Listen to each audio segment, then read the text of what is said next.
Salah festivities.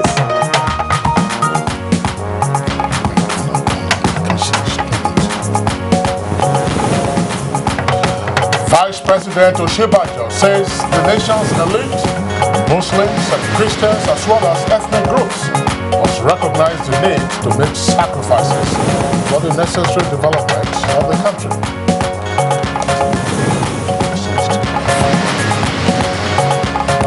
Nigeria competed favorably with other countries in an international contest on new ideas and technology on water supply in Stockholm, Sweden. On Good Morning Nigeria today, our focus is on the menace of flooding occasioned by ceaseless rainfall and, of course, consequent loss of life and property.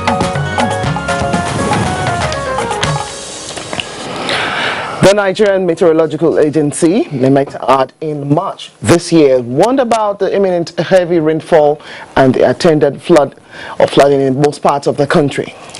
The agency thereafter urged relevant emergency organizations, this is at the federal and state level, to help create awareness amongst the population in order to help mitigate the potential loss of property and lives, which could result from the impending flood that had been forecast. But unfortunately, it would appear that the warning was either in some cases ignored or otherwise not taken seriously. Well, true to type, the prediction of torrential rainfall began in July, and the meteorologists in fact said the southwest and Lagos in particular had about 4 to 6 inches of rain in the period between July 2nd to July 8th. And this left Lagos, especially expensive neighborhoods such as Victoria Island, Lekki, Ikoyi, and several other areas severely flooded with massive damages to property and infrastructure. Well, Suleja, which is in Niger State, that's next door to the Federal Capital Territory, was also hit by the devastating floods which resulted from some 10 hours of non-stop rainfall, causing, as it were, grievous losses, as well as displacement of persons and the ecosystem. And so by the time the flood waters receded, a number of fatalities had been recorded, and as we indicated, hundreds of persons had also been displaced, with some 90 buildings at least going down in the floods.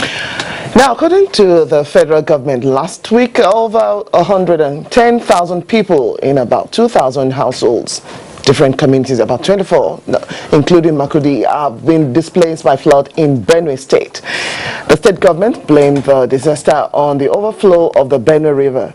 And experts say flood water from Cameroon entered Nigeria through the Benue River into the river Niger and on its way to the sea, causing colossal physical damages as recorded here, well, from time to time like that.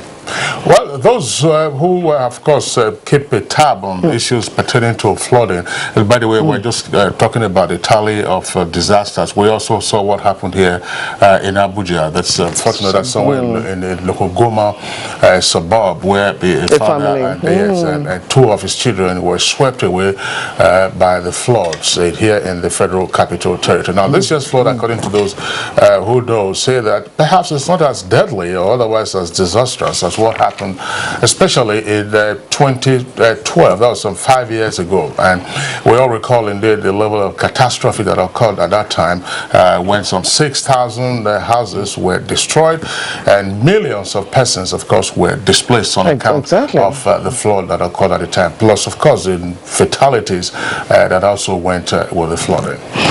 Now, this is why experts have submitted a flood in Nigeria is a terrifying result of negligence from the government and also relevant agencies. This is since 1950s, when cases of flooding was first reported in the country. Not many improvements actually have been taken into terms to preventing them or finding a way of mitigating such flood.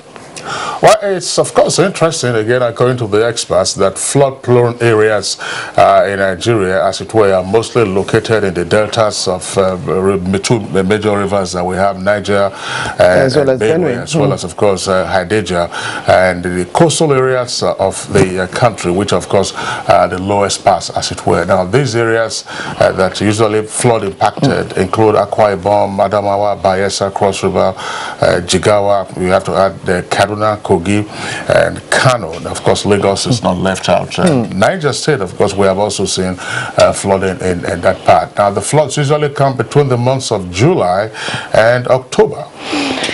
Well, experts have also attributed the enormous level of destruction as a result of flooding to poor planning of urban areas, faulty or poor maintenance of drainages, infrastructure, as well as the effects of climate change. And you could reel out so many other activities that is man-made. That's right. Now, the federal government recently approved the immediate release of some 1.6 billion naira to 16 states already impacted by the flood. And the government says that some 30 states and over 100 local government areas, which had been categorized as high flood risk areas, are already experiencing flooding this year, 2017. Now, environmental experts are also quick to point out that while much effort is being dissipated on research into outcomes of floods, little or no effect is being paid to methods of flood prevention, as well as the implementation of such methods that is from their research.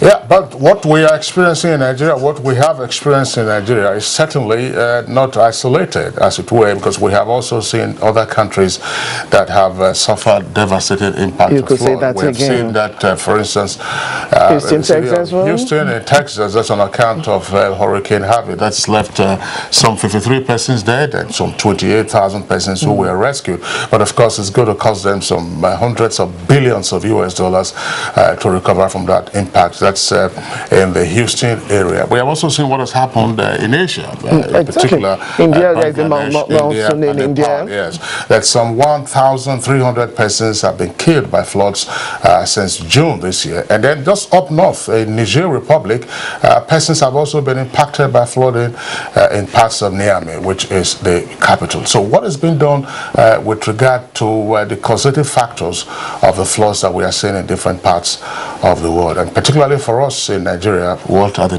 mitigating measures that we need to take? Oh, so much great questions that we need to ask this morning. Well, that will be on the first part of the conversation, because we're taking a look at another topic. And on the second leg, for the program today, we'll take a look at the superlative victory of Nigeria's Super Eagles over their Cameroon counterpart, the indomitable Lions of Cameroon, last Friday at the Oyo Township Stadium in Akwa Ibom State. That's right. Now, the Super Eagles defeated the Lions of Cameroon by 4 unreplied goals. And this was in the African Group B qualifier for the World Cup in Russia in 2018. Now, the second leg of the encounter comes up later today in Yaoundé, which is the capital of Cameroon. So what engendered the victory of the Super Eagles over the Lions, and what are the chances of a repeat performance when they meet later today? Your case is as good as mine. My name is Blessing Abu. Welcome to Good Morning Nigeria for today, coming to you on the network service of the Nigerian Television Authority, NTA, Africa's largest television network. Well, it is the second day, part of the public holiday. Friday, people observe that, and today as well. But we are at work. No, we definitely have to serve you better. Welcome to the program. That's right. Just as it was sweet news for the Super Eagles on Friday when they trounced Cameroon 4-0, it was also sweet news for the world's #1 tennis player on the female side. She's won 23 Grand Slams, Serena Williams. I know you're high spirit. Yes, she had a baby girl. Right. So congratulations to her. Of course, her sister last night also rolled into the last 8 of the ongoing US Open, the last Grand Slam of the year. I join my colleague Blessing and also welcome you to today's edition of the program. My name is Kingsley Osagola. Of course, in the course of it, we have our regular companion segments. But in the meantime, let's welcome our colleague who is joining us for the first time on Good Morning Nigeria to cast the news, Joy Osiago. Joy, pleasure to have you on the program. Thank you, Kingsley. Thank you, Blessing. Morning, Joy. Morning. Good morning. Here is the early morning news. Minister of Information and Culture Lai Mohammed has urged Nigerians to disregard the fake news being circulated on the social media that President Muhammad Buhari is traveling or has traveled to the United States. He said the fake and ludicrous news is being disseminated via a parody Twitter account in his name, at Muhammad Lai, which claims that President Buhari is due to leave Nigeria for the United States on Monday to condole with President Trump over the floods in Houston, Lai Mohammed has also condemned an old repackaged 2015 NTA News video purported that the president has left Daura for the United Nations General Assembly in New York. In the statement by the Special Assistant Segun Adeyemi, the minister noted that the instances highlight the danger posed to the polity by the conveyors of fake news and disinformation, and vowed that the federal government would fish out those behind the deceit. He recalled that the same parody Twitter account was used to circulate a fake report. President Muhammadu Buhari is reassuring Nigerians that the worst times are over as the nation's economy is picking up for enhanced development of critical infrastructure and standard of living across the country. The president was speaking in Daura while receiving his 1953 classmates at Katsina Middle School on solidarity visit. Continue to give this country direction. He is determined to continue with a good job he started for this country. And I appeal to everybody to give him a helping hand so that at least he can succeed in the wondrous job he has taken for this country. In the meantime, a special Durbar called Hawang Magajia was held in the ancient town of Daura in honor of President Muhammadu Buhari. Although it coincided with the culmination of activities marking the Salah festivities, for the Emir of Daura, Umar Farouk Umar, the president's return from vacation in good health is equally important to his kingdom and worthy of celebrations. It's a double celebration. Our beloved president is back, and we're very happy. This is a very great favor Allah has done to us. We were there in the airport. We received him up to his house, and we had Eid with him. And then we give this one to celebrate him. We are here in order to show our solidarity to Salikin Daura. The people of Daura and people of Kano are brothers. And it's this spirit of brotherhood that brought us here. Vice President Yemi Oshibajo says the nation's elite, Muslims, Christians, and all ethnicities must recognize the need to make sacrifices that are necessary to attain the destiny that God has for the people. The Vice President at this year's Eid al-Adha lunch organized by the wife of the President, Aisha Buhari, says he is extremely confident that the nation will remain united and God's plans for the country is to be the prominent black nation in the world. We must focus our time, our energies, and our resources on being that great nation that God has called us to be. This lunch this afternoon is a demonstration of what God wants to see us do. To eat together, live together, work together, and work through that nation, build that nation that God had in mind from the very beginning. Because what we are doing is to ensure that we sustain peace and development in this country. Particularly, without peace, there will be no development, and without development, there will be no peace. So we seize this opportunity to invite everybody to come on board to support this government. In the meantime, the National Hajj Commission has assured pilgrims that it will look into inadequacies noted in the provision of services, just as it prepares for the outbound flights of Nigerian pilgrims expected to commence with pilgrims from Gombe on the 7th of September. Chairman of NAPFON, Abdullahi Mukhtar Muhammad, made this known while visiting tents of Nigerian pilgrims in Muna. The visit availed the Commission one-on-one interaction with pilgrims who decried some aspects of the services, such as sleeping spaces, medical and feeding arrangements. The chairman requested pilgrims to bring to the notice of those in charge inadequacies to their attention that the strain on facilities experienced at Muna and Arafat is not peculiar to Nigeria. He charged the State Pilgrims Board to work within the remaining time frame to make pilgrims as comfortable as possible and assured that service providers who fall out will be mandated to make refund to pilgrims. Meanwhile, pilgrims on the last lap of preparations for the return flights to Nigeria are getting set. As construction work on the Wharf Apapa Road continues, the Minister of Power, Works and Housing, Babatunde Fashola, says alternative routes are being rehabilitated to ensure that business activities at the Lagos Port Complex are not hampered. The minister stated this after inspecting the progress of work on Wharf Road, rehabilitation of projects and road infrastructure in some parts of the Lagos metropolis. And that's the news for now. Good morning, Nigeria. We'll be back after this break.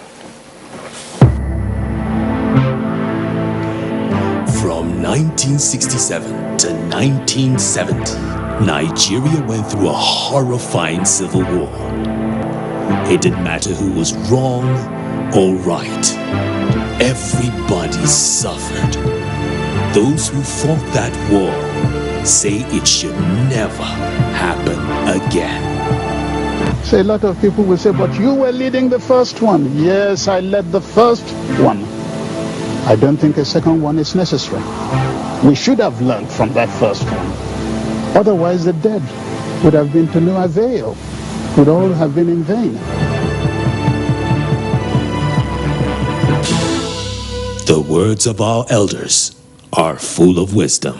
This is a public service announcement brought to you by NTA. Another edition of TV Guide magazine is out with revealing accounts of trending stories. With the dwindling oil revenue, he says there is no reason to worry. We strongly believe that culture is Nigerians' new oil, and we're going to show that by creating wealth, our art and culture will be a statement for all of us. Our cover story is on Otumba Olusegun Munchowe, Director General, National Council for Arts and Culture. For upcoming TV presenters, Elegant Elizabeth Banu tells you what it takes. A peep into the activities of the Presidential Committee on the Northeast Initiative, a mandate being fulfilled. A trip to the Yankari Games Reserve and Safari in Bauchi State brings you closer to nature. And the Oshun Oshogo Festival, our culture, our pride. Professor Adiku, the Vice Chancellor, University of Abuja, tells us what it means to manage a university, plus our regular features, star profile, media issues, relationships, young minds, entertainment, sports, and lots more. Pick your copy now at the vendors or at every NTA station nationwide. TV Guide, still your indispensable companion. Caring for the patients of typhoid and diarrhea is our responsibility. And these illnesses are often spread due to eating with unclean hands. So I recommend Dettol, as it protects from up to 100 illness-causing germs. That's why I want to be Dettol sure. Dettol, be 100% sure. Dettol soap is now also available for 100 Naira only. Coca-Cola?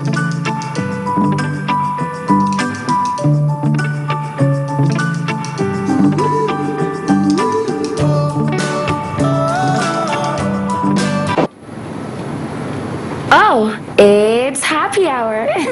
So, you want a free Coca-Cola, but you have to drink it here.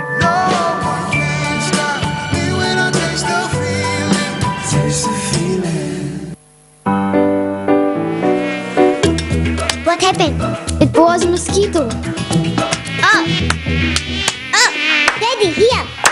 What's happening here? Mama, mosquitoes. I sprayed, but the mosquitoes aren't dying. No longer, because I bought Motain Power Guard, which kills 100% mosquitoes.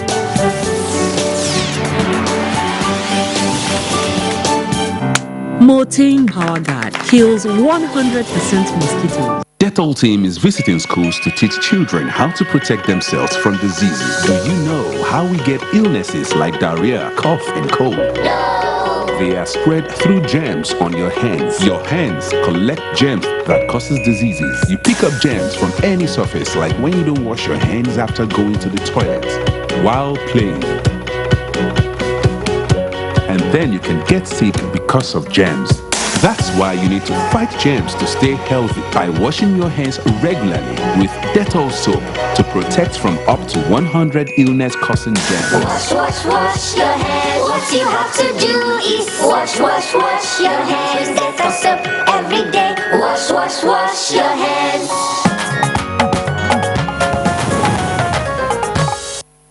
All right, welcome back. But if you just tuned in, it's Good Morning Nigeria, reaching you on the network service of the Nigerian Television Authority. Now it's time for us to talk business, and experts are again saying that a strong infrastructure base is critical to Africa's economic transformation, just as they are urging countries in the region to address the age-long challenge of infrastructure deficit. Let's join our sports desk now for details of the stories. Hello and welcome to Business News. The financial markets remained closed this Monday in view of the public holiday which began Friday to commemorate the Eid al-Kabir festival. The holiday has affected the schedule of the release of the nation's gross domestic product data. National Bureau of Statistics, NBS, says it will now publish the second quarter GDP figures this Tuesday. Experts say they do expect that nominal domestic product will maintain a positive trajectory, given the recovery in certain leading indicators such as the exchange rate and the production manufacturing index. However, they noted that the rift nature of cost push factors will remain both a friction and an upside risk to real GDP. They say the dynamic adjustment have not fully recovered from hysteresis, as it will need time and some policy recalibration to fully recover. Meanwhile, countries in the African continent have been urged to intensify efforts in building a strong infrastructure base for Africa's economic transformation. Sylvian Boko of the Economic Commission for Africa WHO stated this recently in Lagos. He said it was imperative for the continent to create an enabling environment for investment in transboundary infrastructure projects that will change the lives of millions of ordinary people. Mr. Boko, the principal regional advisor and head of development, planning and statistics at the ECA, said the harmonization of policies, laws and regulations through the ECA's model law on transboundary infrastructure projects would go a long way in strengthening existing continental, regional and national institutional capacity. He added there was also an urgent need for the ECA and its Pan-African partners to help develop the knowledge base of transboundary infrastructure projects and technical advisory capacity on such projects on the continent.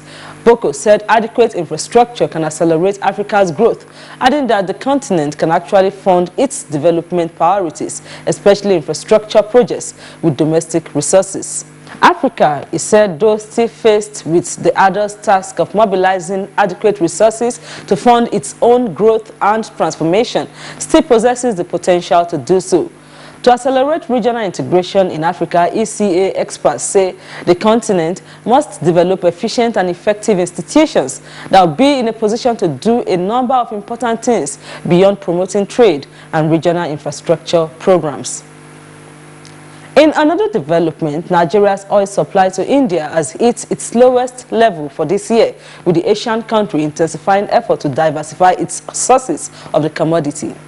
India has remained the single largest buyer of Nigerian crude oil in the past few years after the United States slashed its imports from the country on the back of shale oil production boom. But the latest monthly report of the Nigerian National Petroleum Corporation showed that India lost its spot as Nigeria's biggest oil buyer to the U.S. According to the NNPC, India bought 7.67 million barrels in May, down from 12.49 million barrels the previous month. And finally, on business news, the United States energy industry is crawling back after Harvey, but gas prices were elevated. Several key refineries began restarting over the weekend after Hurricane Harvey slammed into the U.S. Gulf Coast energy hub and crippled their operations. But gasoline prices remained near 2-year highs amid fears of shortages. The storm took down a quarter of U.S. oil refining capacity and lifted average gasoline prices by more than 17.5 cents since August 23. On Saturday, major oil corporations in the country restarted business in different oil and fuel terminals. The hurricane was reported to have battered Texas before weakening to a tropical storm and inundated the region with torrential rains and flooding. And that report concludes the business news package. Good Morning Nigeria continues. Thank you very much, Joy Uzo. Now it's time to take a look at some of the stories making the front page of newspapers this morning.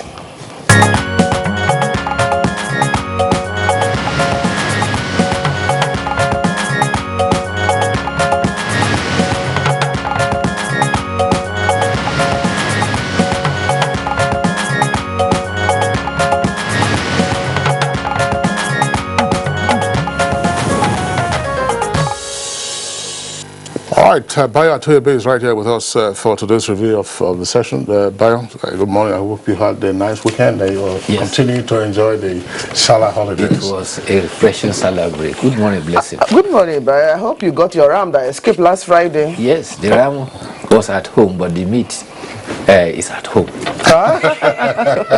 All right, so no problem. After the program, we shall descend on it. The GM will not allow me to bring meat to the studio because of rodents. All right. Okay, Blessing, let's begin. You have a potpourri of stories on the different front pages of the papers. Exactly. I'll start off with that of the New Telegraph, just above the nameplate for the New Telegraph. NNPC crashes fuel price to 140 in Lagos and major cities. That's how it's reported here. There is a rider to that. Corporation marketers renew price war. And that story started right there, but continues on page 4.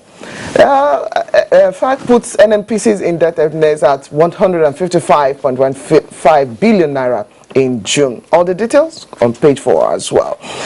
Leading for the New Telegraph, we have IDP's risk epidemic, but that's on Benue flooding. There are 3 riders. Camp lacks water, mosquito nets and mattresses. Widow's son abducted, loses poultry and all the property. And 7 die of cholera in Borno IDP's camp. All the details on pages 8 and 10. Well, the photograph you have, there's some of the children displaced by flood at the internally displaced persons camp in Makodi in Benue State. That photograph was taken yesterday. 2019, APC will campaign on PDP's failures. It's coming from Oyigo.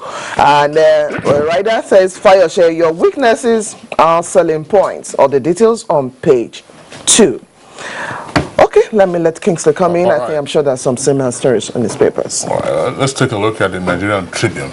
The Nigerian Tribune, immediately below the name flag, you have a window of 3 headlines. No plan for Buhari to visit U.S. This is according to the federal government, and that story can be found in greater detail on page 4. Of course, elsewhere, that has been dismissed as fake news. That's the purported trip of President Buhari to the U.S. Cholera claims 18 in Maiduguri IDP camps, and food poison kills 7 in Zamfara. That's on page 32 in greater detail. And on page 12, we are waiting for National Assembly approval on Lagos-Ibadan Highway. Again, that's according to Fashola, who is Minister in charge of Power, Works and Housing. Now, the lead story has been read already by Blessing from one of the other papers. That's the New Telegraph. It has to do with the crash in the pump price of petrol, now 140 naira per litre. And then below the photograph there on the front page of the Nigerian Tribune, you have other headlines. Federal government and ASU to resume negotiation after holiday. That's on page 4. And North Korea's test of 6th nuclear bomb causes earthquake and shakes buildings in China and Russia. And UN Security Council meets today. That's on page 34. Top Boko Haram suspects arrested in Kano moved to Abuja. That's on page 29. And many injured as supporters of Ganduje and Kwankwaso clash in Kano. And Catholic priest kidnapped and murdered in Imo. In 2006, ultimate good asset winner shot dead in Lagos. And business, of course, you have other glory stories there, but Yeah, let's start with the story about a drop in oil, petrol pump price, and also cooking gas. This has been attributed to the strategic intervention of the NNPC. However, there are disputes about this. For now, petrol which used to be about 145 naira, is sold at some points at 142 per liter. In some places, 143. I bought Abuja here at 143, but at depot price have now dropped. It said at depot it is between 130 to 128 to 133 naira. That is the independent depot. The NNPC depot is selling between 130 and 131. So prices for petrol have dropped in Lagos, Abuja, Sokoto, Enugu, and Delta. However, the prices are still stubborn in the areas of Aba, Umuahia, and Calabar. Talking about cooking gas, there's good news for our mothers. The gas that is 5 kilograms that used to be sold at about 3,000 has dropped now to about 2,035 naira. The 12.5 kg, the medium-sized domestic gas, which used to be for 4,500, is now being sold for about 3,800. Where is that location, Bayo? You ought to go and buy. Because I know I still bought about 5,055. Well, I haven't. The last time I bought was 4,005. It went as high as 6,600. Yeah, but there was a time. But it's coming down. This same gas was selling for just a little over 3,000. That's for the 12.5 kg. I mean, there were issues. There were issues that arose then with regard to the supply of LPG from the LNG sources, using mother vessels and baby vessels, and then where they had to offload at the various jetties in Apapa. That was part of the chain difficulties that they had. So gas was only about 3,000. So if we are celebrating the climb down now, so okay, let's see how we can trace those locations. That's just it. Okay, quickly now to the leadership paper. Just below the nameplate, we have foreign exchange reserves hit $31.8 billion. It's coming from the Central Bank of Nigeria. Story is starting right there, but continue on page 7. Leading for the leadership, federal government indicts firms in 100 billion naira illegal mining activities.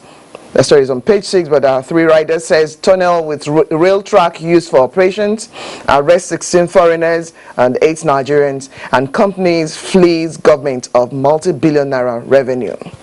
Now, for those who would not remember this name, but I'm sure those who will have watched the 1980s television sub-series will remember Uncle Gaga. Well, veteran actor Kasimo Yoro dies at 70. Yes, for the series, it's called Cockcrow at Dawn. You remember? When we ever get there? Well, I'm not in the mood for singing this one. Veteran actor Kasimo Yoro dies at 70. El Rufai, that's the governor of Kaduna State, and also Motion Pictures Practitioners Association of Nigerians, others mourn. You find more details on page 7. Kingsley. All right, let's take a look at the front page of the Authority newspaper. There's a number of the stories are also on the front pages here. The Authority, above the nameplate, that's for the Authority. Clamor for division, prelude to Nigeria's greatness. That's according to President Buhari. That's on page 4. Also on page 4, relocation. That's the kicker. IYC, that's the Joint Youth Council or Congress, restates ultimatum to international oil companies and plans protest. Then the story about news of Buhari's trip to the U.S. fake. That's according to Lai Mohammed, Information Minister. Now the late story says, with the kicker, NNPC shake-up. Ohaneze kicks urges Buhari to promote unity and good governance. That's NNPC shake-up. Ohaneze kicks and urges Buhari to promote unity and good governance. And lastly, there on the front page, that's the second lead story. Igbo quit notice. Attack me first before Igbos. Sultan tells Arewa youth. That story continues on page 4. Bayo. Yes, that warning came from the Sultan. Particularly, he was hosting a delegation of world Igbo leaders led by Dr. Meshak.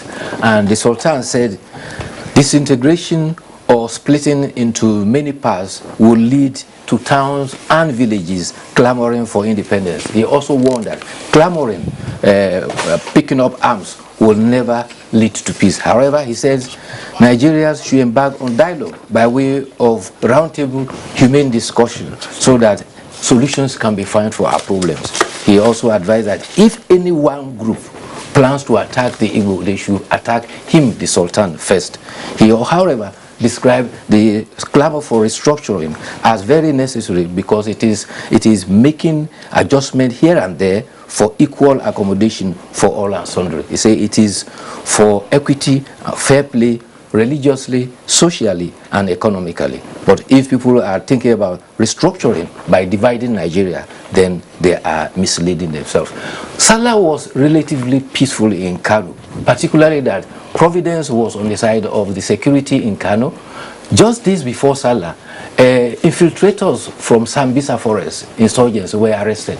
Information has it that they have already been flown to Abuja. However, during the period they were paying Hawan Daushi Salah celebration, there was a clash between followers of Kwankwasiya and Gandujia, and that has to be knit very quickly in the bud because we are going to have Akida and Amana people clashing. There were a few injuries, but the emir also advised against politicians gathering talks. He said youths should be given employment rather than be engaged in thuggery. Well, that's right. I mean, if you see the photographs in the inside pages of Tribune, I mean, those a few skulls were actually cracked open in that clash. All right, Super Eagles. Yeah, Super Eagles. Let's Yaoundé. That's right. They are in the Lions' Den after having decimated Uyo. Them in the Eagles' nest 4-0. They will soar high. Yes, let's take a look. Yes, there's a Sporting Sun. That's a Sporting Sun. You can see that. Say Nigeria versus Cameroon. Eagles 90 minutes away from Russia. That's to say that 90 minutes, whatever the outcome of that match, will determine whether Nigeria qualifies automatically, as it were, for the World Cup, because Nigeria already has 9 points. 9 points. That's the maximum 9 points. The closest to Nigeria now is Algeria with 4 points. And Zambia. Zambia. Algeria has 1 point. Yes, Zambia. I mean, the boys were simply brilliant. I mean, you saw the way they all played. I think the Super Eagles asserted themselves to say, look, you were African champions because we were not at Gabon, and it should. That's right. Okay. All right, so we wish them the very best. We hope we'll be back tomorrow to review the outcome of the match and then what happens thereafter. Bayatebi, thank you for being here today. Thank you very much. All right, we'll take a short break now. When we return, we're discussing flood and flooding. Winning in hot and dry conditions is hard.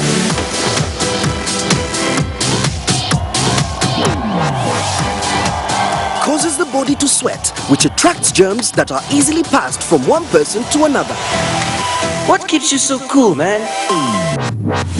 Dettol Cool combines Dettol's protection and an invincible icy feel. For super cool confidence, use Dettol Cool. Whenever pain occurs, you want quick relief. Try new Nurofen Express. It goes to the source of pain and gets to work in under 15 minutes. That's why Nurofen Express delivers fast and effective relief.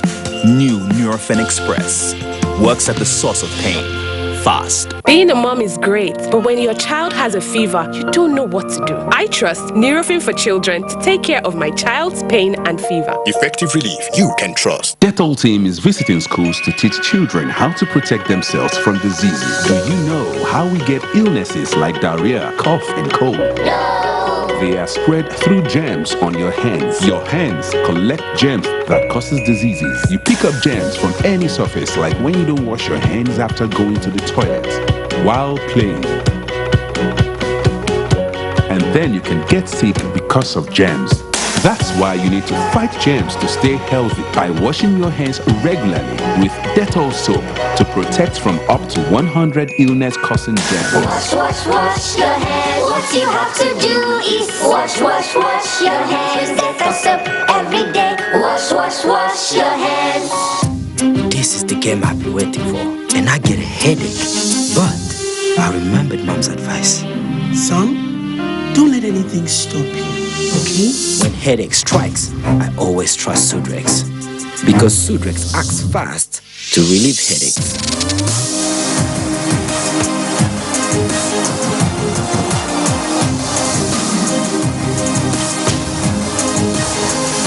Sudrex, win your day. What makes makes a Niger mom powerful. I encourage my kids to learn new things, and if they get hurt, I rely on the power of my Dettol's 1 capful to fight germs. My family needs protection from germs. I use the power of Dettol's 1 capful to disinfect surfaces and clothes. I trust the power of Dettol's 1 capful for bathing. The power of Dettol's 1 capful protects from up to 100 illness-causing germs. Be a powerful Niger mom with Dettol. The health delivery profession is one of the most abused professions in the world, especially in our part of the world. We be doctor. Everybody is a doctor. Everybody is a pharmacist who peddles and prescribes drugs, herbal remedies, and treatment procedures. It dey cure HIV, it dey cure AIDS, it dey cure curiosity, it dey cure anger. What type of drug cures all these ailments? Alas, some sanity needs to be achieved before we completely go over the ledge. Your rib-cracking comedy, Professor John Boo, takes a satirical look at this ugly trend this week in the episode titled Street Doctor. Prepare some rice and pepper soup for him and ensure he fits it. If he fails, shove it down his throat if you have to. What? Rolling over and out. Brought to you by Glow. The largest data network, Glow Unlimited.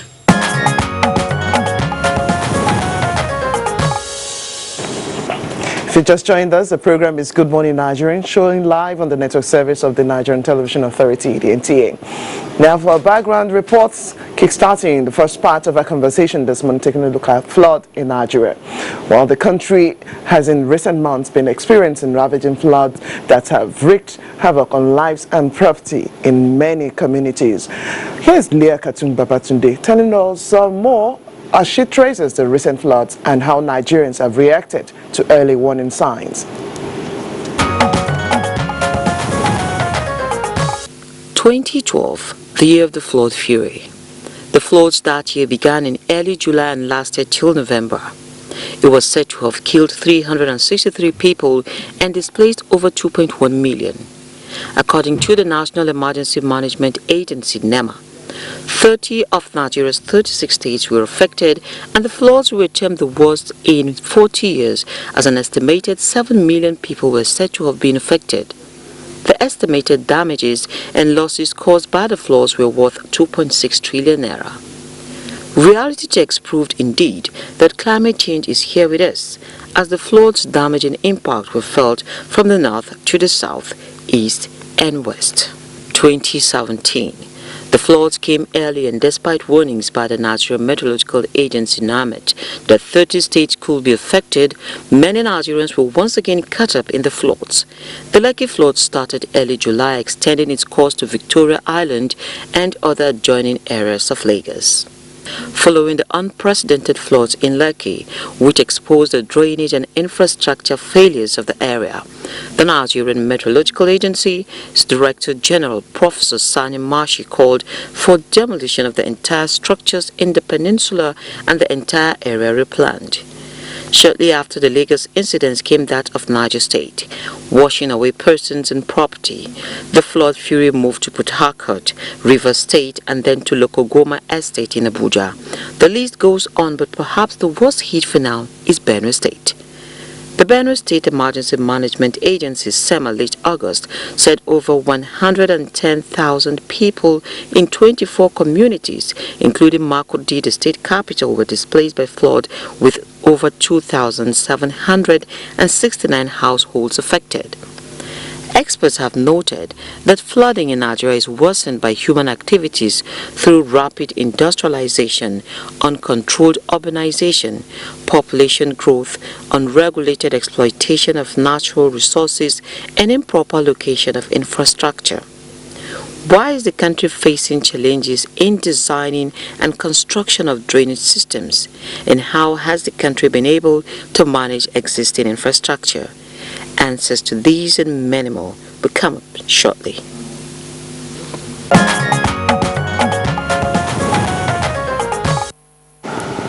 All right, thank you very much there, Leah Katumba Batunde, for that background report. We are being joined here in the Abuja studios by the Director General of the National Emergency Management Agency, that's NEMA, Malam Mustafa Mehaja. Malam Mustafa, pleasure that you are with us on the program this morning. Thank you very much, yes. All right. Also here with us in the studios is an environment and climate change expert, Dr. Victor Fodeke. Dr. Fodeke, a pleasure that you are with us on the program this morning. Good morning. Thank you. All right. And then still with us here, another environmental and climate change expert, an associate professor, Dr. John Osonwa. Dr. Osonwa, pleasure that you are with us on the program this morning. It's a pleasure to be here. Okay. And from our Kaduna Network Center, we've been joined by the Executive Director of the National Water Resources Institute. That's Dr. Emmanuel Adano. Dr. Adano, a pleasure that you are with us from our Kaduna Network Center. Thank you very much. All right, gentlemen, let's begin this conversation. Let's begin straight away with from right to left. From Dr. John Osonwa, we have seen what has happened in Nigeria in the course of this year's rainy season, which is still on. We have also seen what is happening elsewhere around the world. But how do we situate our own experience with regards to flooding and the impact, the negative impact that it has had? Well, you remember we were here in 2012, where we had, at that time, unprecedented flooding in Nigeria, and we looked at some of the causes, primarily the climate change factors. Of course, locally we have aggravating factors, but you have to properly situate the massive flooding we're seeing all over the world now. So we just had flooding in Houston. You have to also situate that within the larger context of climate change. The problem we have is the Arctic ice, which sits on top of the planet. That region is very large. The size of Africa is about 30 million square kilometers. Size of the Arctic region happens to be 30 million square kilometers. So you're looking at a size that is about the size of Africa. Over the last 30 years, we have satellite images from the US, you will see that that ice has shrunk to about half. And even the measurement measured by NASA just last week confirms that you have about half of that ice. Not only do you have half of it, that ice that remains is not as thick as it used to be. So, and that water from the Arctic region drains into the Pacific Ocean, drains into the Atlantic Ocean, drains into the Greenland Sea, the Barents Sea. So it feeds our water systems all over the place. And by the way, Nigeria sits on the Atlantic, Lagos, rivers, Niger Delta. So because of that massive inflow of additional water, in the Arctic we've had the last 12 years, we have had the warmest temperatures for the past 10 years. Each year eclipses the record of the previous year. So that is a factor that you cannot deny. So what happens now is when you have rain that ordinarily would not cause flooding, you have flooding in various places. That's what we're seeing in Houston. Hurricanes bring excess water, but the reason we're having the kind of devastation we're seeing in Makurdi and all these places is because the water level is naturally higher. If you have a river that is supposed to flow into the Atlantic Ocean, but now the level on this side is higher, that river doesn't flow as well, so it backs up. So that's a climate change factor. In the northern sector of Nigeria too, climate change is affecting flooding because the ground has become desertified in a lot of places, has become so hard, almost like concrete. So when you have rain, it doesn't absorb naturally the way it should. So you have flash flooding in a lot of places. So these are factors that we cannot ignore. The floods we're seeing, unfortunately, they will become recurrent. So we need to look at what do we do to preempt, to prevent. Much of our focus has been on relief and response. I think we need to put 90% of our resources into preventive measures. And I'm sure we'll talk about that. Yeah. Let's experience thoughts from Dr. Fodeke. Beyond the climate change, there are other activities that could have brought our own situation even to this high level, since we've had several warnings too from at least experts? Thank you very much. And in addition to what my colleague has just mentioned, in the Arctic region, under the Arctic ice, we have what is called methane hydrate. Methane hydrate is 22 times more potent than carbon dioxide. We talk about global warming potential. About 50 gigatons of those methane hydrate are being released. And that is making the greenhouse gases to build up and to cause climate change. IPCC has warned us that human activities is responsible for the climate change. World leaders in 2015 did not make a mistake in asking every country to indicate what role they will play in their intended nationally determined contribution to reduce their greenhouse gases. Nigeria played a significant role under President Muhammad Buhari, and I want to restate it again. We need to follow up with that success signing that became our nationally determined contribution to the state level, to the local government level, to the community level. As my colleague has said, we need to be proactive. Excuse me. We need to build up on the success story of NIMET that has acquired facilities to be able to predict some of these events. They have Doppler satellite and NEMA too that is making a success story in being very quick response. But I think we need to have within the nation what is called a national first responders platform. In 2011 in COP17 at Durban, in a side event, there was a presentation that as long as, I think Chino Echebe said that as long as the birds learn, that men learn to shoot without missing, so the birds too learn to fly without perching. We know that climate will change, then as human beings we should be prepared for it.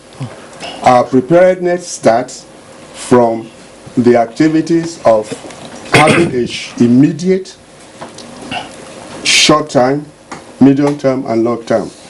There's a need to set up a national task force to look at our infrastructures that are very critical, that are very, very vulnerable to flood, especially oil, infrastructure of roads, and all the rest. We need to do that. All right, Dr. Fodeke, thank you very much. Before we get into the details of what we need to do in terms of mitigating measures or restorative measures, thanks a lot. But I was just wondering, Blessing, they say that the say that was captured by Chino Achebe that since men have learned to shoot without missing, the bird that's learned also learns to fly. But the challenge with that, of course, is that if you're flying, you use energy and you don't have everlasting energy. So at some point, if you don't stop flying to perch, you're going to crash. You're going to come down. All right, let's go back to our Kaduna Network Center. Dr. Emmanuel Adanu, we earlier introduced him. Dr. Adanu, again, from your perspective, we've always had you when we are discussing water issues, flooding, and all of that. But 2017, we have had fatalities already, and we have seen a devastation. Benue is in the news this time for the wrong reasons, obviously, and we have also seen what happened elsewhere. What is the national water system like at the moment? Excessive saturation, poor management, or what? Well, thank you very much. I don't think it is excessive saturation. Now, NIMET has been able to be predicting rainfall over the past how many years? And if you look at the record, there are areas in Nigeria that are susceptible to flooding, whether the rainfall is large or not. And that is determined by the drainage of this country. Now, if rainfall increases, those areas will be more vulnerable. If rainfall decreases, they'll be less vulnerable. But in the total outlook of the Nigerian water system, We have areas that are normally, if an increase in rainfall comes, will be very prone. If you look at Makurdi today, I was wondering why it happened. But some people might think that Cameroonians were releasing water from Labdo Dam, and it was, fortunately, one of the measures, the physical structures to stop flood or control flooding has been put in place, which is the Kashimbila. Incidentally, they started impounding water to make it full. So at this point, it has not been able to regulate the flood. Probably if it had started regulating the flood earlier, it might reduce the inflow. But other parts of the country, you remember in Lagos, sometime in I think August or July, when the flood came in Lagos, if you look at the 7th parallel, that is the geographic latitude, below that in Nigeria, floods come earlier, and above that, floods come a bit late, August, September. The outlook of the Nigerian drainage system and the rainfall pattern tells you that. But right now, fortunately for us, the National Water Resources Institute went to Lagos and tried to check, we worked with other bodies in Lagos, tried to check the relationship between the sea level rise, as the first speaker said, and the lagoon. And we're drawing profiles to see the elevation, the difference in elevation, then the inland flow from rivers like Ogun, Oshun, and some other rivers coming down there, whether they're trapped in the lagoon and can't get to the ocean, or they have a path to go that is constricted by anthropogenic activities. We're also trying to look at that, and we'll soon come out with that. Now, the other areas in Nigeria, the flood will come, we know. But if you have structures to protect the flood and control, like dams and all this, they must be regulated and managed properly, because there's a schedule. If you operate your dam very properly, you can also reduce the flooding. This flood will keep coming. The climate change has been responsible as a culprit for this. But there are floods, there have been floods even before all these issues came up. So now we are facing the flood. What do we do? What do we do? The climate is changing quite well, but what do we do?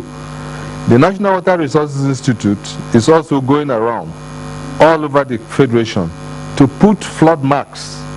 That we try to identify the maximum flood we've experienced since 2012 and this current one.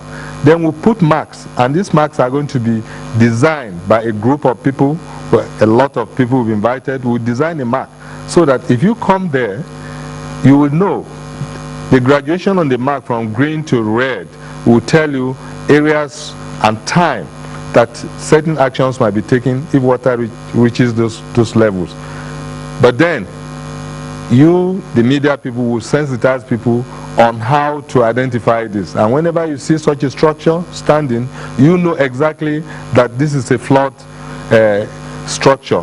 Just like a mileage post will tell you how far you've traveled and how far you need to go. We are going to have that, and we already started it. But the issue is this. This flooding is going to keep coming, whether the climate is changing or it's not changing, whether positively or negatively. So we have to have, and all those marks are going to tell government where to put, as somebody mentioned just now very correctly, infrastructure that will be very critical to the economy of this country. We have to let them know, if you are putting this infrastructure, please be mindful of this level of flood, whether today or tomorrow or yesterday, and then all infrastructure, and some of the infrastructures that are going to be submerged in water must take proper action to make sure that those parts submerged will not be affected. And you have the design for such, like concrete. If aggressive water may attach concrete. So we must tell you exactly where the flood level is, and then NEMA is doing its best, quite well, but if we don't have this, I'm sure NEMA will be better. If we do not have actions that will require NEMA's presence, they will feel happier. So let's try as much as possible. And we need to sensitize our people, because the flood will keep coming. And the water system in Nigeria, just as the first speaker mentioned, we know exactly that the desert is encroaching. It is not only the concretization of the soil that requires the inflow, even the materials that are brought from the desert Some of them have loose sand, which are washed into our rivers, and the rivers are now choked, no capacity to convey large volumes of water. We are losing groundwater right now. Now, surface water is increasing, so it tells us a story about the water attitude. If surface water is increasing and the capacity of our drainage system to convey this effectively is reduced, then we have a problem. And this is what we are studying now. It's not just going to attack the situation as they come. We must please invest properly in the research and the management of this. It is going to keep happening. It's happening all over the world. Even the structures we put in place sometimes can fail if unexpected flood or even a climate incident comes. A structure can be destroyed. They may. All right, Dr. Emmanuel Adano, sorry, we had to come back quickly to our studios here. Just before we bring in the NEMA Director General, who is with us here, in terms of seeking to identify the causative factors of the floods that we have seen this year, how much of a role has it been that some of our dams, some if not most of our dams, are said to be silted? In fact, when we had on this program the Minister of Water Resources, Engineer Suleiman Adamo, he did say that one of the steps that the government was going to take would be to desilt a number of the dams around the country. What do we know at this time about the siltation as a likely causative factor in the floods that we have seen, siltation of dams? It is very, very crucial in the northern part of the country. Now, we just finished doing 3 bathymetric studies. That's the study of the siltation in the dams. We finished Apke, we finished Gurara, and we just finished Liberty Dam in Jos. Next week, or the end of this week, we are going to Oyan Dam, and this is in respect to Lagos situation. Now, we have realized that most of our dams are at least 30% silted.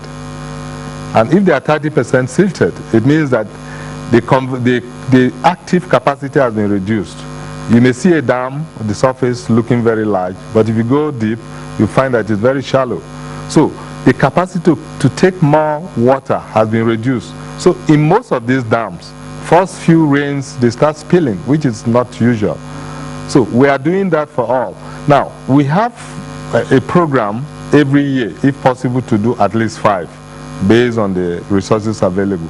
This year we've done 3, and we're waiting for the 4th one now. So the siltation is a big problem in the far north. But we want to see whether it affected the Oyan Dam, because Lagos situation was a bit very serious. So we're moving from state to state or regions to region. Siltation is a very serious problem in Nigeria. And even within towns, the siltation, all these ambient flows into the town, blocking. Most of the floods that are happening, the flash floods in the town, is also part of siltation and blockage of some of the. But a big flood that takes over the whole town is something different. That has a regional outlook. And that regional outlook has to do with the character of the water movement in the Nigerian situation. We have large hydrological areas that deliver this water at different times. And if you know, for instance, most of our drainage systems are controlled by about 4 different units in the country, and they actively do it. From the high areas, they drain the water down, then erode a lot of these sediments and bring them down, especially the Great Plains of Hausa land that is geographically known. Most of those sediments that come from the high mountains in Jos Plateau, some Kano Highlands, and other places will come down to the Great Plains of Hausa land and try to spread. So at that point, the velocity is reduced, most of these sediments are deposited. The capacity of those rivers, they are not properly well-defined valleys in those areas. So the capacity reduces all the time. And we have, even our agricultural practices also, most of our lands are not flat. When it rains, it drains and it just washes the surface down to the nearest valley. And this chokes the valley up. Thank you very much, Dr. Emmanuel Adam. We will rejoin you as soon as possible. Now, we will introduce the Director General of the National Emergency Management Agency, Malam Mustafa Mehaja. Now, this is one emergency coming too strong on your hands. What's assessment? What is the assessment on the ground on what the current floods are doing to people and communities from your own records? Well, various floods has happened across the country, and it's devastating. It's really disturbing. But to us in NEMA, it was not unexpected. Thanks to the effort of NIMET and Hydrological Service Agency of Nigeria, this information was sent to all, at least 26 states that were forecasted to experience this earlier in May. Awareness campaign through jingles, meetings with the stakeholders, sending information to the public has been going on. I must tell you, this is very effective. When you take the case of Benue, there is not a single life lost so far. So people responded to that. So when the flood started coming, they quickly move out of where they were. But the most important thing is we have an existing operational structure. NEMA, there are many stakeholders. When you talk of health-related disasters, Ministry of Health, and now a bill before the National Assembly is there, that is National Center for Disease Control. Water Resources Ministry responds to water resources disasters. So many other stakeholders. The responsibility of NEMA is mainly to coordinate this. You can only have an effective operation when you have a proper coordination of the stakeholders. This is giving us, there are certain issues that give us a lot of concern. An established structure is there, but there are weaker points along the structure. For example, these floods, maybe I should enlighten the public to know that we have three categories of disasters. We have minor, major, and catastrophic disaster. NEMA comes in fully when it is catastrophic, but the major disasters should be able to be handled by the state SEMAs. But the state SEMAs are very weak. They need serious funding. We try to educate them to boost their capacity, but equipment-wise and seriousness in terms of funding them is not there. I must commend the effort of some of the state governors. For example, Lagos state government have a very strong SEMA. We did little. They did much of the response in Lagos when the disasters happened. So we need to have well-established and strengthened high-capacity SEMAs and other organizations to be able to respond to disasters.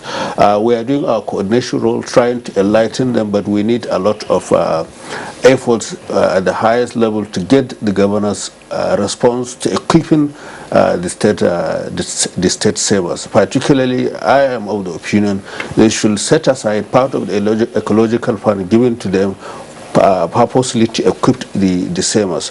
This is majorly one of the problems. What kind of equipment are you talking about? Well, for example, there could be need for saving of lives. We need sometimes helicopters to pick people. For the case of Benue, I personally saw a family. They had to climb the roof because the water level was up to about 2 meters. Of course, any human being cannot be as high as 2 meters. So if there are helicopters to quickly evacuate them, but fortunately the water level stopped there. If it had gone over, that means they will all have been perished. So we need equipment. But largely, like it was rightly said, human activities such as building, construction works on the water channels is a very serious issue. Also, dumping of refuse in the drainages is also a serious issue. It causes most of these problems are caused by such kind of activities. We are in democracy. Democracy has its own good side and it has its own bad side. People often use the opportunity given to them by democracy or, to use it against the government, it is so difficult to now ask people to move out of the water channel. The governor, some of the governors complain to us, when you put too much force, it becomes a problem. It can be used against you as anyway, all right, DG, while we'll seek to see some of the reports that have come to you at the national level on this other causative factors for Benue alongside other coastal cities or communities, we have this report for Makurdi, which is already in the news for witnessing its own flood fury. This year, a number of communities have also been flooded with colossal loss of lives and property. Now, we'll find out more details from John Yaku as he reports from Makurdi for us this morning. Makurdi, the Benue State capital, experiences two different flood situations every rainy season. Residents living in floodplains usually experience flash flood each time it rains. Those by the banks of the river Benue suffer flood whenever the river overflows its banks. In 2012, for instance, Makurdi experienced its worst flood resulting from the overflow of water at the banks of the river Benue, destroying farms, houses with thousands of people displaced in 8 local government areas of the state. Experts blamed it on the release of water from the Lagdo Dam in Cameroon. When the volume of water in the reservoir of the dam increased beyond a certain capacity, the authorities felt that the equipments that are there, that are housed inside, the equipment that are meant to generate electricity, were threatened. The 2017 flood in Makurdi is, however, attributed to torrential rains, which, according to the State Emergency Management Agency, has displaced over 80,000 persons with property worth millions of naira destroyed. The flood, which affected settlements in the hinterlands, ravaged mostly communities in floodplains. Experts attribute it to people who erect structures on waterways and poor drainage channels in some communities. Blocking of channels and all, taking over marshy areas for buildings and construction and reclaiming areas that are meant for water. Then when that excess water came, then there is nowhere for it. And that is what we are experiencing. The National Inland Waterways Authority Makurdi office on Saturday said the level of water at the river Benue is not yet alarming at 9.5 meters. SEMA, however, says water from Lagdo Dam has been released. Now, when water is released from Cameroon, it takes up to 4 days. So since we are seeing this on the screen yesterday, we believe that it's just sooner or later the water will now come down. With expectations that more rains will be experienced the month of September, coupled with the fear of water from the Lagdo Dam, many people in the hinterlands and those on the banks of the river Benue are apprehensive of the damage that will be caused if Benue State is faced with flood from 2 different fronts. In Makurdi, John Yaku, NTA News. All right, thank you very much there, John, for that report. Of course, there are conflicting reactions, from some of our guests here with regard to whether or not in 2017 there's been a release of water from the Lagdo Dam in Cameroon. But we'll get back to the guests later on to get their views on this. But we're being joined now by telephone by, of course, is a journalist and a former producer of this program, Good Morning Nigeria, Samuel Obunde, who is in Makurdi. Hi, Sam. Can you hear us? Yeah, I can hear you, Kingsley. All right. Thank you for being with us. Could you tell us what exactly has happened? We understand that despite the fact that you have over 100,000 persons who have been displaced, it's also been heartwarming that there has been no fatality arising from the floods this year in Makurdi. Is that correct? Basically so. Maybe no fatality. There is a case of a child who died in a place called Posisha. It's about 2 hours away from Makurdi. It's the flooding. In the case of Makurdi, when down flooding,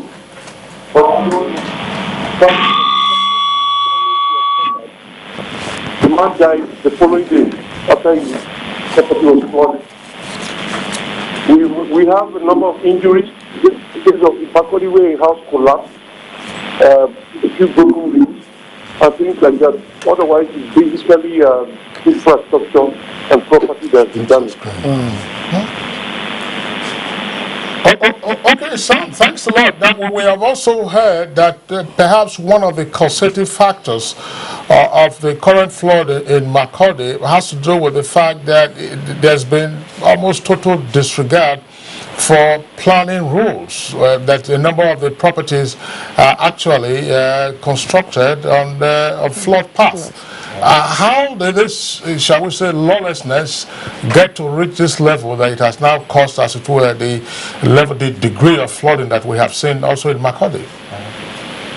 Yes, that's very true. A great deal of planlessness.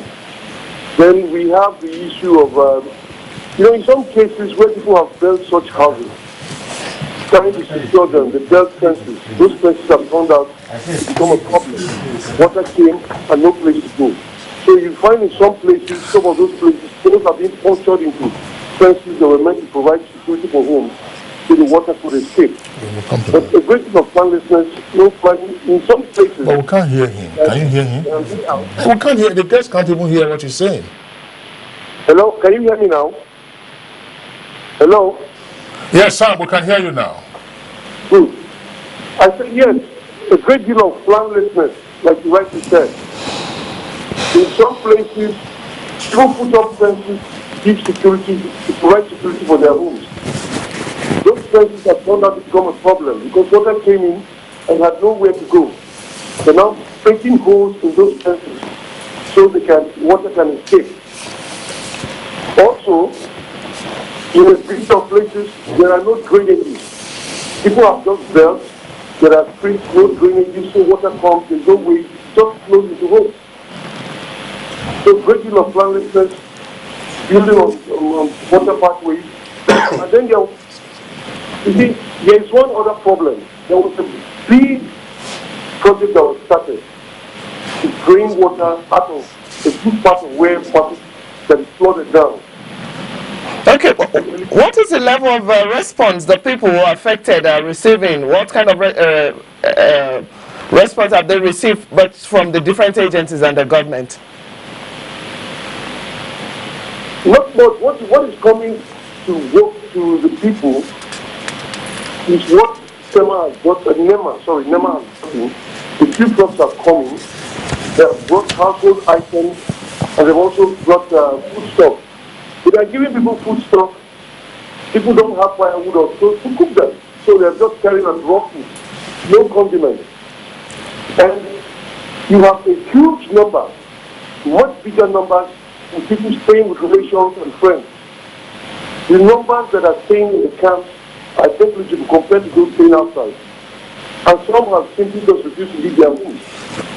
So even getting to where those camps are is a problem for some people. So food stuff is beginning to come in from NEMA. Not all the trucks that were promised have come in. Some food has come in, no condiments, how to cook them is a problem. All right, thank you very much, Samuel Obunde. We'll still keep tabs on what is happening right there in Makurdi, Benue State. We'd like to appreciate you, and I hope to get more reports as the time goes on. Thank you very much for joining us for Makurdi telephone conversation this morning. Samuel Obunde. Get back to us in the studio. Now, part of the reaction while we're listening, we said about release of water from the dam. Let's rejoin Dr. Emmanuel Adano in Kaduna. Part of the lessons or the courses for 2012 were said to have been the release of water from the Lagdo Dam. Is that the situation to this time around in 2017? Well, I have not heard any kind of release from Cameroon, but 2012, yes, they gave us about 4 days notice and we were trying to get prepared. Then suddenly in the night, they sent a message that they couldn't wait for the 4 days or so notice because the water was rising very fast in the dam. And this is what happens. When you have that, you have to release the water. Every dam has its own release schedule, the operation schedule, and they had to do that. They will have to cope with whatever came down. Now, incidentally, in that axis, the Cameroon Mountains, which is actually the watershed for the Benue River and some other rivers there, is the most productive in terms of specific yield of water in the area. So if rainfalls are heavy in those areas, even if they are not heavy within Makurdi or Benue area, you could see have a lot of water coming down. So that is one thing. This particular situation, I have not heard of the release from, but Cameroon must always release the water in the dams when it is threatened. It will be irresponsible of me as a professional to deny them of doing that. We entered into an agreement with them. There's an MOU we signed, and in the MOU, all these things were taken into consideration. It is also, it behoves on us to try to establish our own structures that will prevent that. But this particular situation, I don't know. But Samuel Obunde touched something, and I remember I worked in this environment sometime in 1981. Now, if you get down from the bridge in Makurdi and you're going towards Otupo, after the roundabout, there is a drainage channel there that has been constructed. I think it's about 2 meters by 1.5. Now, that channel is on a floodplain, and that floodplain was an abandoned channel of River Benue some thousands of years ago. It goes round and meets Benue sometime on Naka Road. Now, it's a floodplain. If you are going to construct a channel which is about 2 meters by 1.5 deep, and it's going to convey all the water, you must calculate the capacity of that channel. Now this place, all this area has been reclaimed. So all the waters falling on the roofs of the houses and all this will now go into this channel. And the channel doesn't have that capacity to take the surface flow from this mighty environment. That also. Now, if the river itself, River Benue itself, is high, if the level is high, any water coming from the land cannot go back. The power from the river is more, so it pushes back most of this water into the city. But the Cameroon Mountains is our problem, but we have to use it maximally. The resources coming from Cameroon very, very high, and we must take that into consideration. Now the other side of the Niger side, we already have dams there. Fortunately, the Institute has just come out with a code of practice for the operation of our dams. We'll be launching it very soon, and we'll invite you people so that the federal government will make it mandatory on those operating dams to adhere to this strictly. It is mandatory for them to operate the dams based on the code. It is a mandate of the Institute, and we have just produced it in collaboration with other stakeholders. So, all right, Dr. Emmanuel Adanu, thank you very much again. We'll come back to you, but just to get the views of the guests with us here in the studios, NEMA Director General Mustafa Hajj. We, of course, what happened in 2012, the Cameroon authorities were said to have given Nigeria a 4-day notice, which, of course, would have also served as notice to the Emergency Management Agency. Do we have a similar situation in 2017? Was there any notice? Has there indeed been any release of water, to the best of your knowledge, by the Cameroon authorities? There is no any notice so far, and I can authoritatively tell you that there is no any release of water from that dam. But the fact is, there are so many dams, at least 3 along River Niger. But the case of Benue, there are no as much dams. So, but one of the facts we must put into consideration is Benue, and particularly Makurdi, is in a plot plain.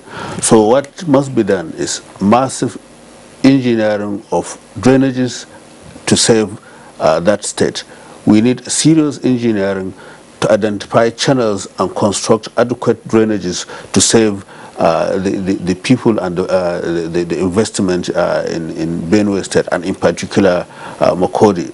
This is what must be done in the interim, and government should put, particularly the state government, the federal government may help, should ensure that adequate drainages well-engineered drainages, not just simple drainages like we normally do, must be constructed in the nearest future. All right, thanks. Dr. Osonwa, your take on this? That's with regard to the Benue floods. My take is, the Lagdo Dam situation became a big problem for Nigeria because we didn't build our own counterpart dam.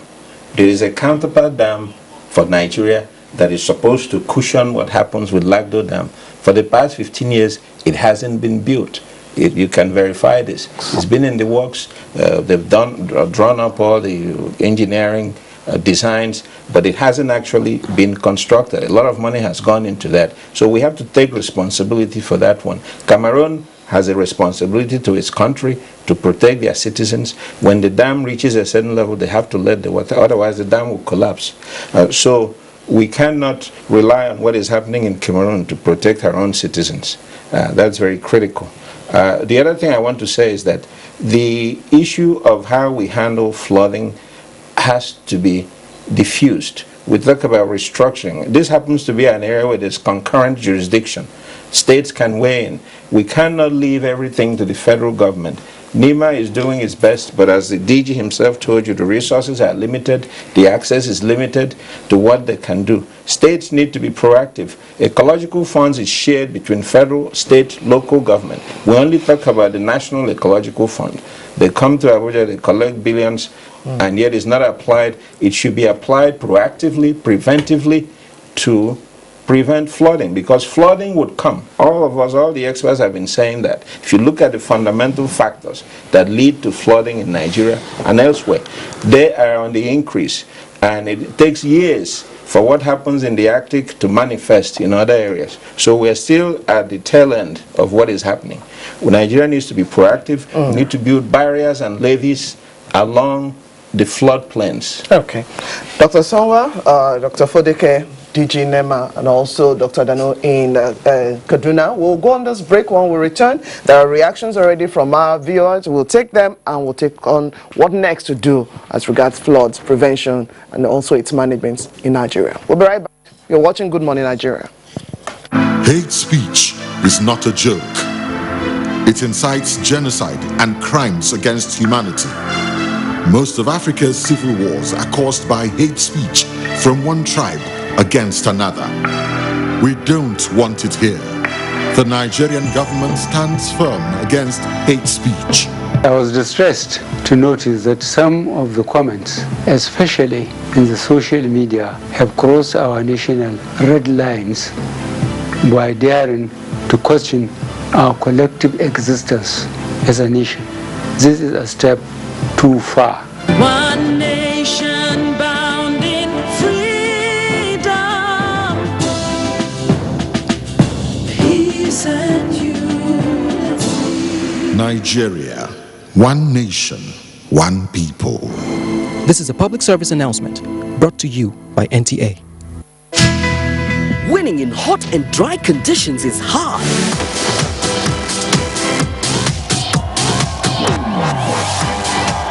Causes the body to sweat, which attracts germs that are easily passed from one person to another. What keeps you so cool, man? Dettol Cool combines Dettol's protection and an invincible icy feel. For super cool confidence, use Dettol Cool. Helen! Your kitchen gets 10 out of 10. Thank you. This also gets a 10. Should we see the toilet now? Sure.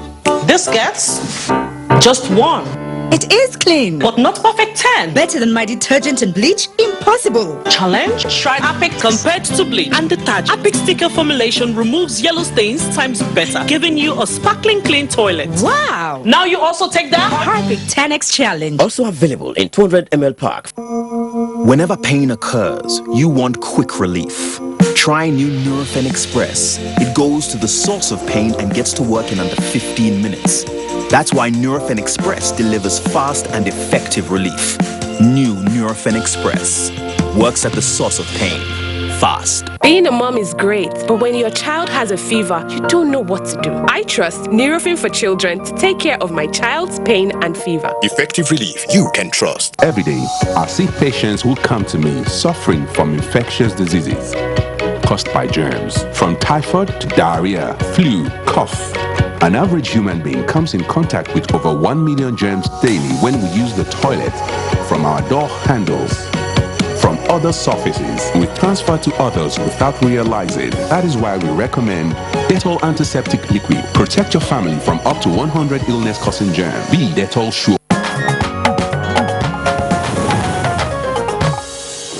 All right, thank you. If you just joined us, it's still Good Morning Nigeria. We still have all our guests with us, 3 of them here in the Abuja studios as well as at our Kaduna Network Center. Now, before we went on the break, my colleague Blessing indicated that we had some tweets. We're going to take those tweets now, and thereafter we'll take another report from our correspondent with regard to the flooding in parts of Delta State. Dele Jack Solomon has this tweet. Flood is a natural phenomenon or an act of God, but man's anthropogenic influence aggravates its impact. Umar Chimieze says a state of emergency should be declared on the issue of flooding. If nothing is done to it, few years to come will be disastrous. Mark Brown Henry, Benue State should act fast and look for lasting solutions to this problem. Nigerians can't be losing lives and properties every year. Festus Akimboyewa says the kinds of deadly floods we are witnessing in Nigeria shows we have not learned from the mistakes of the past. Hopefully, we'll learn from this tragedy. Elvis Ikechukwu Ude tweets, land allocation to individuals should be strictly scrutinized, and the environmental protection agencies would be up and doing. Innocent Yawal James believes that flood in Nigeria is due to poor survey in architectural services to infrastructure and not more of climate change as perceived.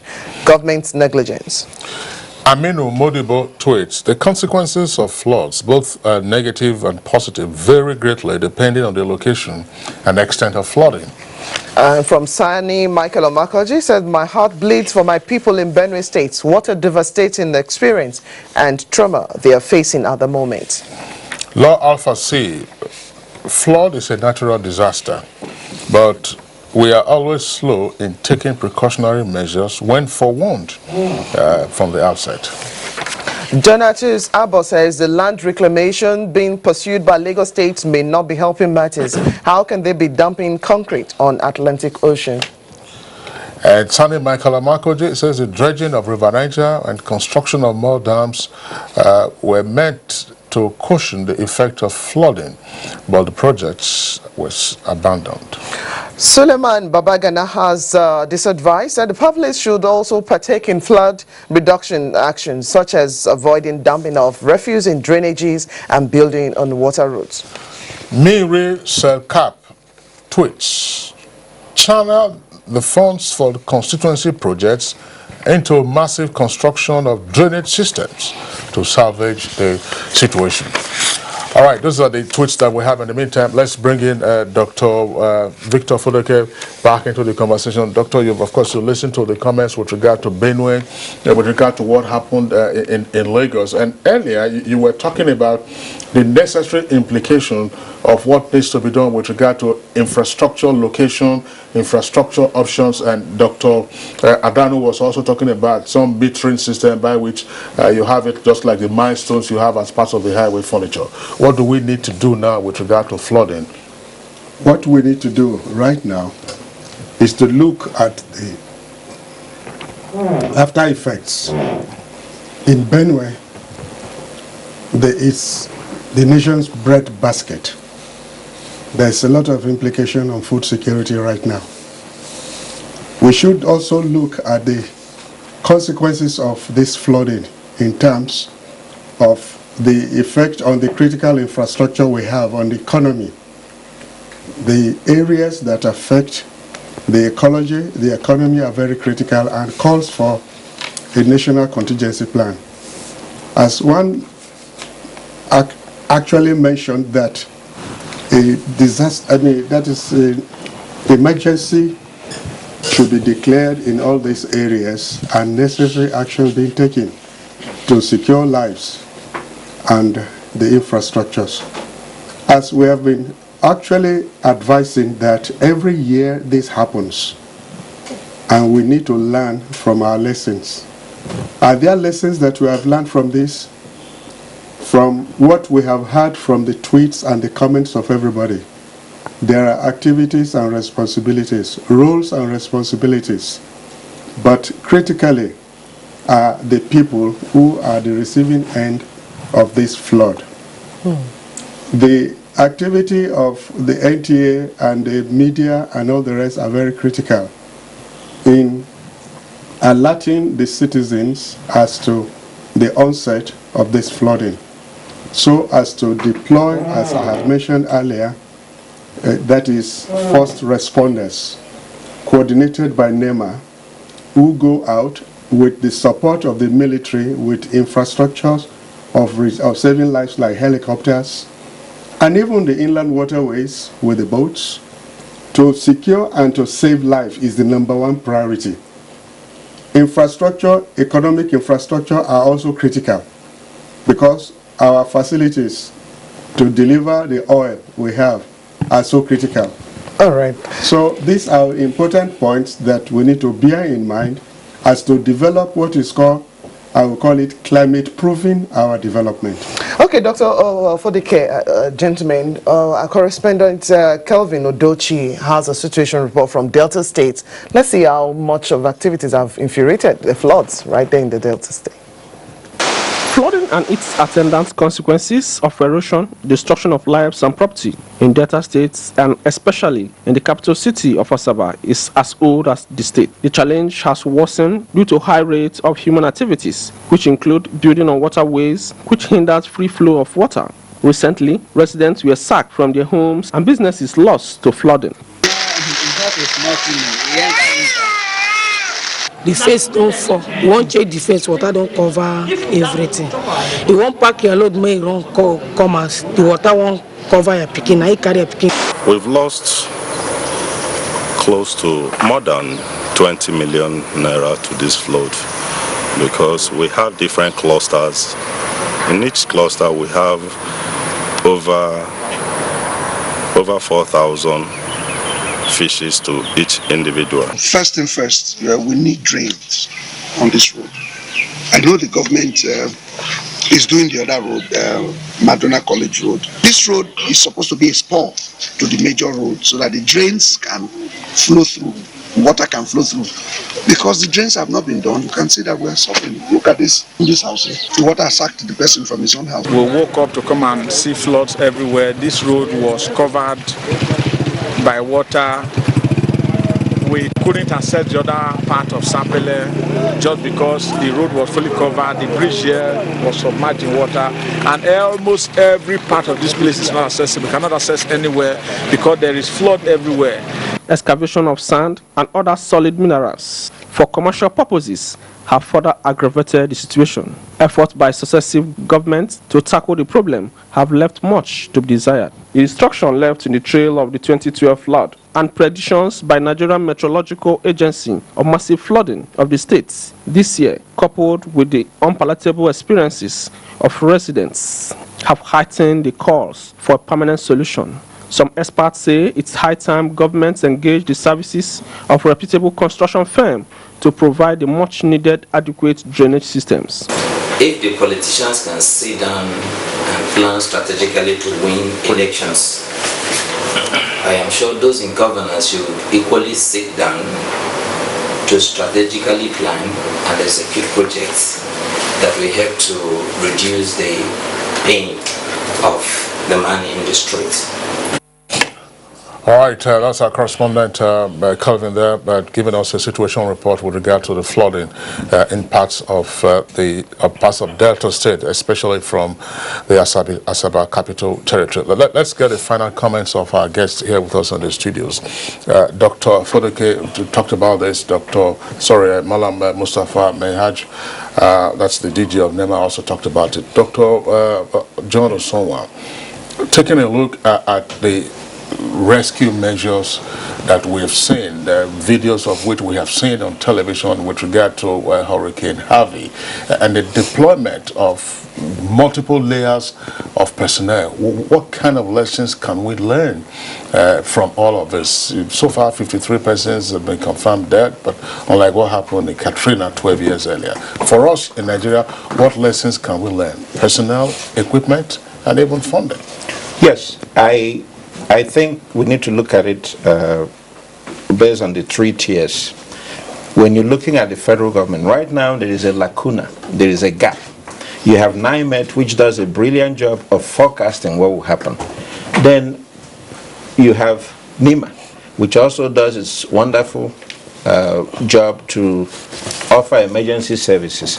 But you see that there is a gap in between. NIMET predicts NEMA comes in post-flooding emergency. NEMA is for emergencies. So before the emergency happens, there is a gap. What we need at the federal level is a presidential task force for flood prevention and mitigation. There are areas where we can completely avoid flooding. There are areas where we can mitigate what is going on. At the state level, the state governors need to take responsibility. You're looking at Benue State, food basket of the nation. When you have infrastructure, farms flooded, it affects the IGR of the state. It affects the development of the state. It affects students. Students are displaced. So governors need to do something. At the community level, we need to also take action. Clean our drainage systems before the rains come. That would help. All right. DG Nema? Well, a little correction in the way he put it. He just said that federal government is saddled with so much. Now he wants to put another responsibility that is not actually. We have a structure, like I said. If the structure is really made to work, like I said, you have NEMA, you have SEMA, you have local emergency community. The SEMA in between, which is closer to people, is not properly equipped, it's not properly funded, and that is where the gap is.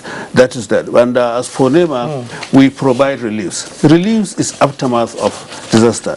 Prevention, we tell people, of course, thanks to other stakeholders, like flood.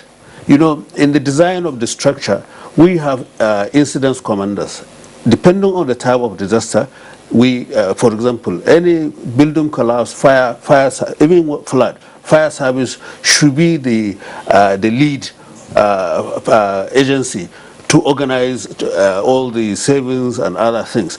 But in Nigeria, most of the stakeholders are weak. So we do the coordination, but we have weaker stakeholders to coordinate. So government should look. So yes. You will come together to look into Precisely, that. yes. Okay, quickly, Dr. Emmanuel Adano, we must go round off this particular conversation. There's another topic looking at sports. What next should be done to actually address this as a matter of urgency? As a matter of urgency, I think we need to study the flood pattern, the flow pattern, the regime, and all these things, and come out with where, like the National Water Resources Institute, I'm just restricting myself to my distance. We're not supposed to provide structures that will control flood, but we can advise and also design such structures. We are doing that already. So anybody who is involved in any stakeholder should, at his own level, provide enough information and also research to aid the government to make the policy.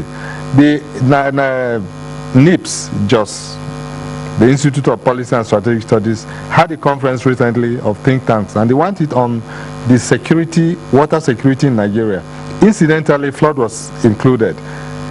And the way they looked at it is different from the way the Water Resources Ministry was looking at it.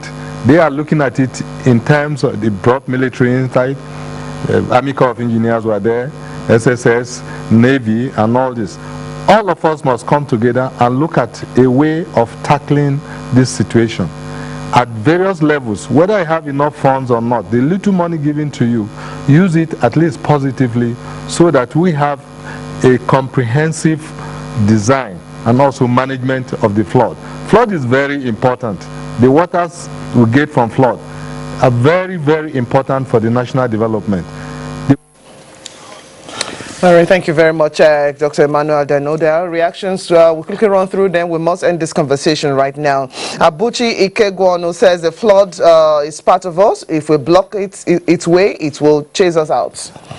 And then we have this from Suleiman Babagana. It says NEMA should embark on interagency cooperation such as RBDAs, that's River Basin Development Authorities, aimed at mitigating flooding in the country. Dele Jack Solomon says there is a need to emphasize the importance of working drainage system and environmental sanitation in Nigeria. Let's stop dumping refuse in drainages. Jacob Chile tweets, what about the depth of our rivers that have become very shallow, like River Benue is so shallow and not fit to be called a river? Stanley says Nigerians should know that the climate change is real and not a mirage. Let them prepare alongside with their Western counterparts.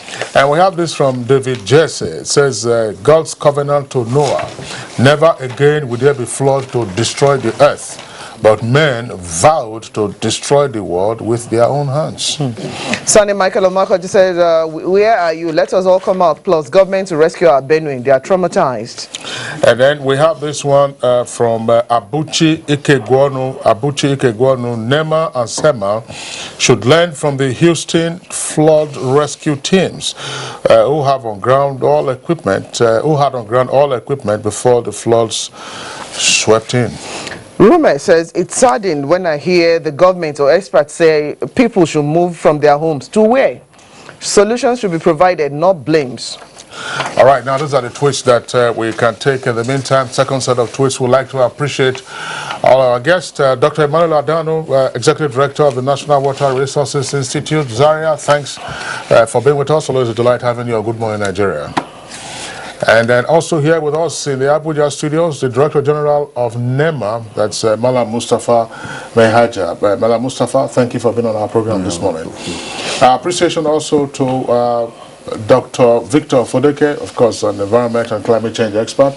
Dr. Fodeke, thanks a lot for being with us. It's a pleasure. As well, also, we thank Dr. John Asonwa, of course, an environmental and climate change expert. Thanks a lot for your insights. Thank you. All right, very quickly, we'll take a short break. When we return, we'll be discussing Nigeria and Cameroon, this time on the soccer pitch. Struggle for independence had been a long and tough one.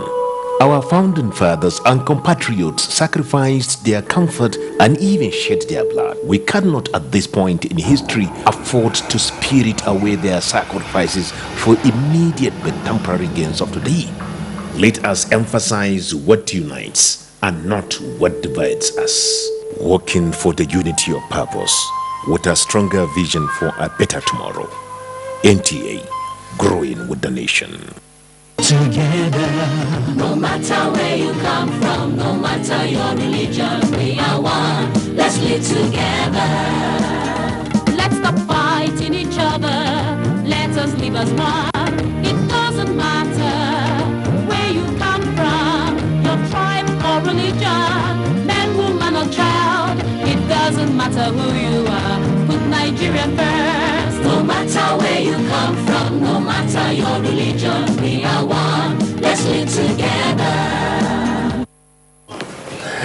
All right, you're welcome back now. Just to refresh our memories, on Friday, Nigeria spanked Cameroon at Uyo, 4 unreplied goals. Of course, today they are having the second leg of that encounter, and that will be in Yaoundé. Now we have with us here a guest to discuss that match, but of course let's take some highlights from that encounter that left Nigerians so proud of the Super Eagles. The race to Russia 2018 entered a new phase last Friday with the Super Eagles of Nigeria 4-0 thrashing of African champions Cameroon in the first leg of the 2 games in the qualifying series, which took place at the Godswill Akpabio International Stadium in Uyo. After a sluggish start, China-based forward Odun Igalo puts Nigeria ahead in the 28th minutes, and Nigeria's captain John Obimekel 42nd minutes goal made it 2 by the end of the first half. It is the way he's looking at it.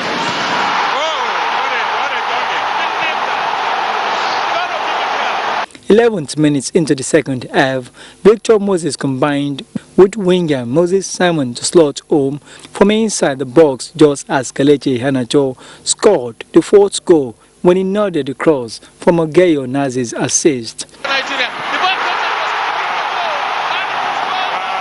The indomitable Lions head coach Hugo Broos already admitted that Cameroon's 2018 World Cup qualifications hope are all but over, and the game today at 6 p.m. in Yaoundé is nothing but pride at stake. Nigeria can become the first African qualifiers for the World Cup in Russia if they triumph in Yaoundé and if Zambia does not win in the match against Algeria in their second leg. One more win in their 3 remaining matches will seal the World Cup ticket for the Super Eagles of Nigeria. So, what should Nigerians expect from the game in Cameroon?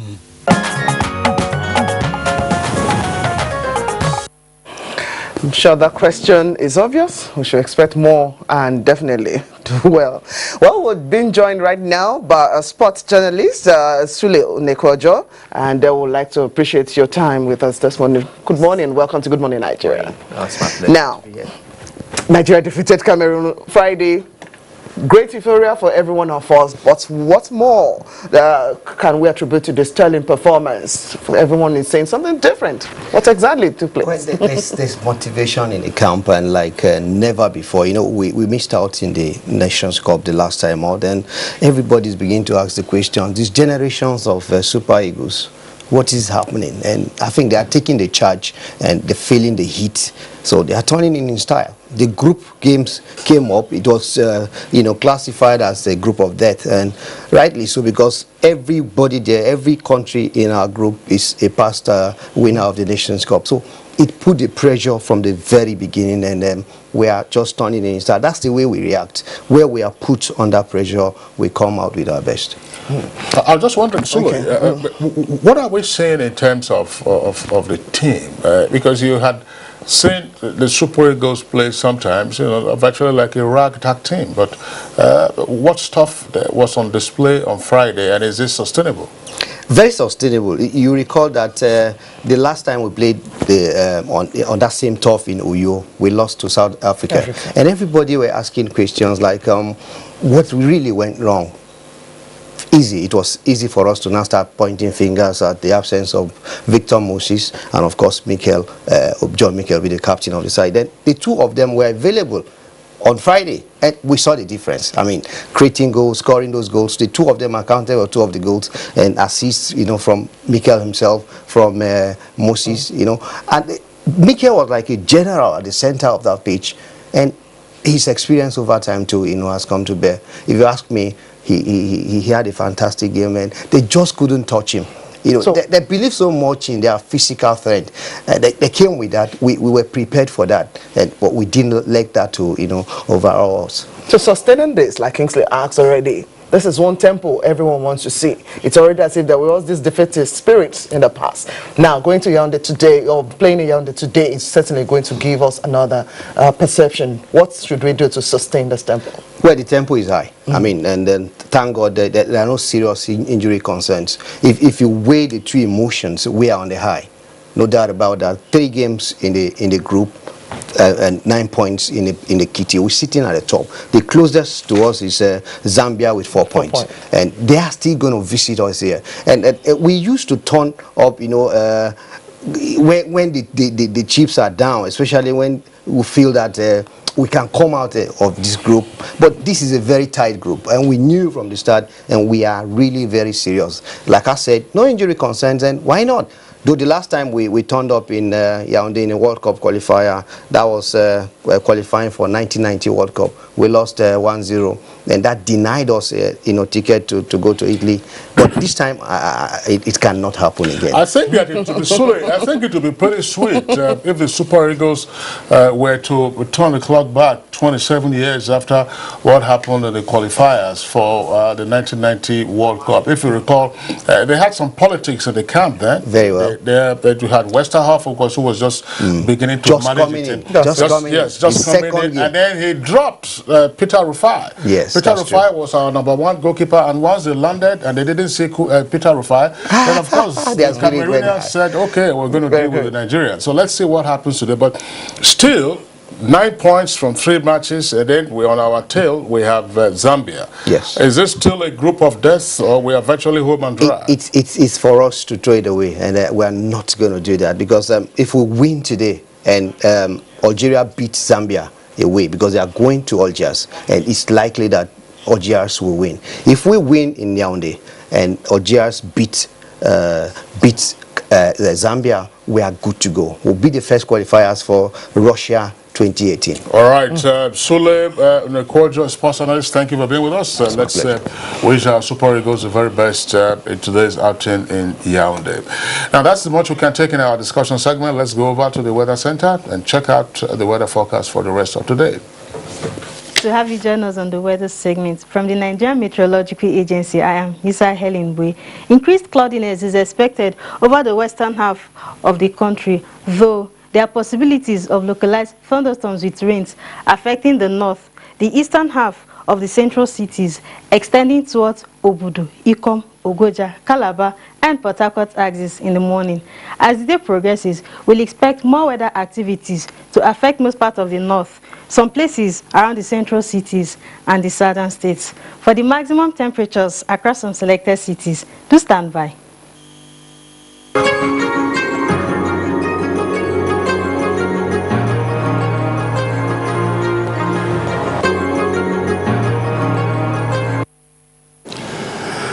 Well, that's the Good Morning Nigeria for today. We hope to be back tomorrow, 7 in the morning. By then, your own holiday should be over and work starts proper for you.